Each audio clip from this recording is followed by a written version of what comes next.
नमस्कार प्रिय विद्यार्थियों। कक्षा अष्टमी संस्कृत पाठ्य पुस्तक रुचिरा का प्रथम पाठ सुभाषितानी उसका द्वितीय भाग आज हम देख रहे हैं। प्रथम भाग में हमने प्रथम दो श्लोकों को देखा है। द्वितीय भाग में बचे हुए बाकी सभी श्लोकों को देखेंगे। आइए हम प्रारंभ करते हैं। तीसरा श्लोक देखते हैं सबसे पहले। लुब्धस्य नश्यति यशः पिशुनस्य मैत्री नष्टक्रियस्य कुलमर्थपरस्य धर्मः विद्याफलं व्यसनिनः कृपणस्य सौख्यम् राज्यं प्रमत्त सचिवस्य नराधिपस्य। अन्वय देखते हैं। लुब्धस्य यशः नश्यति, यहाँ कोष्ठक में नश्यति है, इसका मतलब है नष्ट होता है। ये शब्द हमने अध्याहार किया है। पिशुनस्य मैत्री नश्यति, नष्टक्रियस्य कुलम नश्यति, अर्थपरस्य धर्मः नश्यति, व्यसनिनः विद्याफलं नश्यति, कृपणस्य सौख्यं नश्यति, प्रमत्त सचिवस्य नराधिपस्य राज्यं नश्यति। इस श्लोक में एक बार नश्यति आया हुआ है, ये क्रियापद है।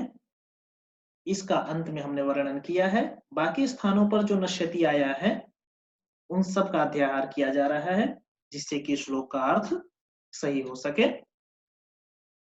अब हम इसका अर्थ देख लेते हैं। लुब्धस्य अर्थात लोभी का, लालची का, यश नष्ट होता है, उसकी कीर्ति नष्ट हो जाती है। पिशुनस्य, पिशुन बोलते हैं चुगली करना।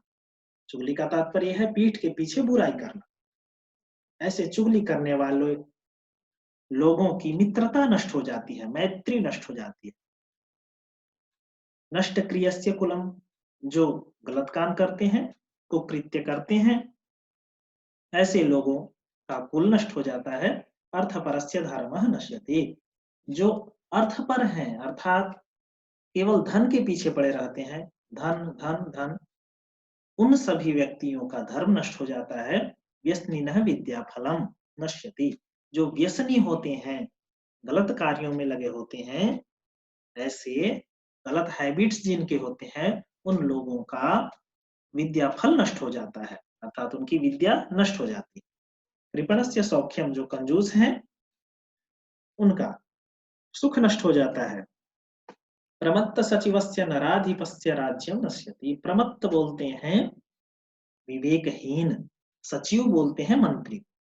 तो विवेकहीन मंत्री वाले राजा का राज्य नष्ट हो जाता है। यहाँ पर विशेषण विशेष्य है, अतः विभक्ति नराधिपस्य के बाद लगाएंगे। तो प्रमत्त सचिवस्य नराधिपस्य अर्थात विवेकहीन राजा का, विवेकहीन मंत्री वाले राजा का राज्य नष्ट हो जाता है। अर्थ देखते हैं। लोभी का यश, चुगली करने वाले की मित्रता, कुकृत्य करने वाले का कुल, सर्वदा धन का लालच रखने वाले का धर्म, बुरी आदतों वालों की विद्या, कंजूस का सुख तथा विवेकहीन मंत्री वाले राजा का राज्य नष्ट हो जाता है। अगला श्लोक देखते हैं। पीत्वा रसं तु कटुकं मधुरं समानं माधुर्यमेव जनयेत् मधुमक्षिकासौ सन्तस्तथैव समसज्जन दुर्जनानां श्रुत्वा वचः मधुर सुप्तरसं सृजन्ति। अन्वय देखते हैं। असौ मधुमक्षिका, वह मधुमक्खी, तो समानम कटुकम, मधुरम कटुकम रसम पीत्वा, समान रूप से मधुर और कटु यानी मीठे और कड़वे रस को पीकर, माधुर्यमेव जनयेत् यानी कि मीठा ही उत्पन्न करता है, अर्थात शहद ही उत्पन्न करता है। तथा एवं वैसे ही संतः, जो सज्जन लोग हैं, सम सज्जन दुर्जनानां वचः श्रुत्वा, समान रूप से सज्जन और दुर्जनों की वाणी को सुनकर, श्रुत्वा यानी सुनकर, त्वा प्रत्यय है यहाँ पर, मधुर सुप्त रसम सृजंती, मीठी वाणी ही बोलते हैं। तो अर्थ हुआ, जिस प्रकार मधुमक्खी समान रूप से मीठे और कड़वे रसों को पीकर मीठे पदार्थ शहद को ही उत्पन्न करती है, उसी प्रकार सज्जन लोग, संत जन, सज्जनों और दुर्जनों की बातें सुनकर मीठी वाणी ही बोलते हैं।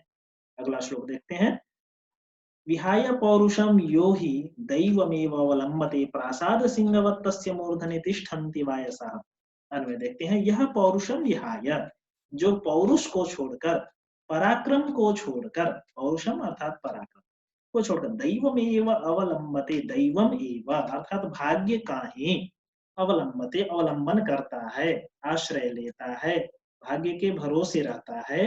प्रासाद सिंहवत तस्य मूर्धनि वायसः तिष्ठन्ति, वह प्रासाद वाले शेर के समान, प्रासाद का मतलब होता है भवन, राजमहल, राजभवन के द्वार पर सिंह बना होता है, उसके समान उसके सिर पर वायसः तिष्ठन्ति, जैसे कि उस शेर के सिर पर कौवे बैठ जाते हैं और वो शेर कुछ नहीं कर पाता है, ठीक उसी प्रकार से जो व्यक्ति समाज में पराक्रम को छोड़ करके भाग्य के भरोसे होता है, उसकी भी स्थिति ऐसी ही होती है, अर्थात उसका अपमान होता है।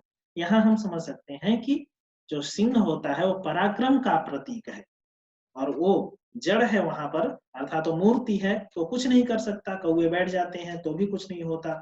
तो वैसे ही ये जो पराक्रम करने का स्वभाव वाला मनुष्य जब पराक्रम छोड़ देता है, जब भाग्य के भरोसे हो जाता है, जहां उसे पराक्रम करना चाहिए वहां पराक्रम नहीं करता है, तो फिर वह उसी शेर के समान है, उसी सिंह के समान है और उसका समाज में अपमान होता है। अगला श्लोक देखते हैं। पुष्प पत्र फल छाया मूल वलकल दारुभि धन्य महिरुहा येषां विमुखम यान्ति नार्थिनः। देखिए, पुष्प पत्र फल छाया मूल वलकल दारुभि, ये सभी तृतीया विभक्ति बहुवचन के रूप हैं, बहुवचन में है सब। तो इनके द्वारा या इनसे युक्ता युक्त, यानी इनसे युक्त एति महिरुहा, ये महिरुह यानी ये वृक्ष धन्य धन्य है, येषाम समीपम आगत्य, जिसके समीप आकर अर्थिन विमुखम न यान्ति, अर्थी लोग अर्थात याचक लोग विमुख नहीं होते हैं। अर्थ देखते हैं। पुष्प यानी फूल, पत्र यानी पत्ते, फल यानी फल, छाया मूल अर्थात जड़, वलकल बोलते हैं छाल को, वृक्ष के छाल को वलकल बोलते हैं, वलकल, दारु भी दारु यानी लकड़ी, इन सब से युक्त ये वृक्ष धन्य है जिनके समीप आकर के याचक लोग विमुख नहीं होते, अर्थात कोई भी जब वृक्ष के पास जाता है इन सब में से कुछ भी उसे चाहिए तो वो मिल जाता है, तो ये धन्य है वृक्ष, अर्थात हमें इनकी रक्षा भी करनी चाहिए। आगे अगला श्लोक देखते हैं, अगला इसमें अर्थ देख लेते हैं। पुष्प पत्र फल छाया मूल वलकल अर्थात छाल और लकड़ी वाले वृक्ष धन्य हैं, जिन वृक्षों के पास आकर कोई याचक कभी खाली हाथ नहीं लौटता। अगला श्लोक देख लेते हैं। चिंतनीया ही विपदाम आदावेव प्रतिक्रिया न कूप खननम युक्तम प्रदीप्ते वहनिना गृहे, ये अंतिम श्लोक है।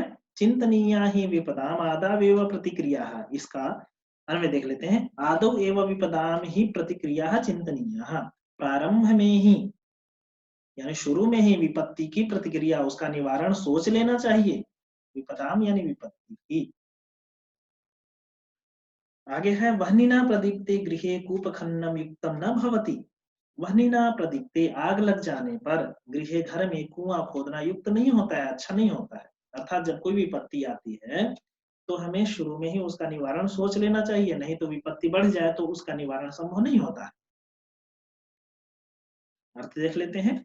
मनुष्य को विपत्ति आने से पूर्व ही विचार कर उससे बचने का उपाय सोचना चाहिए, क्योंकि घर में आग लग जाने के बाद कुआं खोदना उचित नहीं होता है, क्योंकि आग लगी हुई है और उसमें यदि हम कुआं खोदने लग गए तब तक तो पूरा घर जल जाएगा। अब हम कुछ इस पाठ में आए हुए जो संधि हैं, जो पद हैं, उनको देख लेते हैं कौन कौन से पद आ रहे हैं। इस पाठ में व्याकरण का भाग है, संधि एवं संधि विच्छेद देखते हैं। निर्गुणम आया है पहले श्लोक में, निहि प्लस गुणम होता है। भवन्त्यपेयः, भवन्ति प्लस अपेयः होता है। समुद्रम आसाद्य, समुद्रम प्लस आसाद्य, ये प्रथम श्लोक के हैं। फिर तीसरे श्लोक में कुलम अर्थ परस्य, कुलम प्लस अर्थ परस्य, माधुर्यम एव, माधुर्यम प्लस एव, ये चतुर्थ श्लोक में है।